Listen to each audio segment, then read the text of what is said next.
Ils sont l'image d'un monde plus fracturé qu'il n'y paraît.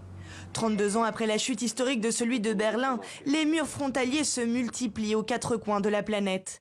Aujourd'hui, il en existerait près de 70.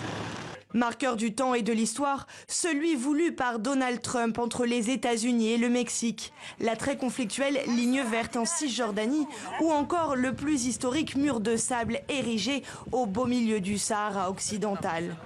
Contrairement au mur de Berlin, bâti pour empêcher les habitants du bloc Est de sortir pour fuir, ces barrières physiques servent à empêcher d'autres d'entrer. Depuis les attentats du 11 septembre 2001, le mur est en effet devenu un véritable outil politique, repris et encouragé par les politiques nationalistes au nom de la sécurité. On est davantage dans un spectacle politique. Il s'agit pour ceux qui défendent le mur de montrer que l'État fait quelque chose, qu'il est capable de contrôler ces migrations et d'ainsi de répondre aux peurs et aux anxiétés soi-disant de sa société, de ses citoyens face à la migration. Malgré la libre circulation permise par les accords de Schengen, l'Union européenne n'est pas en reste. Depuis les années 90, elle aurait construit près de 1000 km de murs.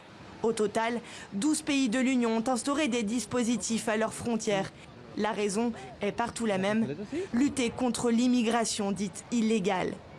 La militarisation des frontières, elle se fait aujourd'hui au détriment de politique d'accueil, de respect du droit d'asile.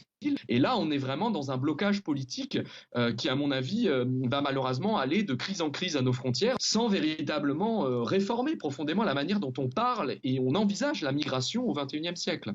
Aujourd'hui, près de 60% de la population mondiale vivrait dans un pays ayant muré ses frontières.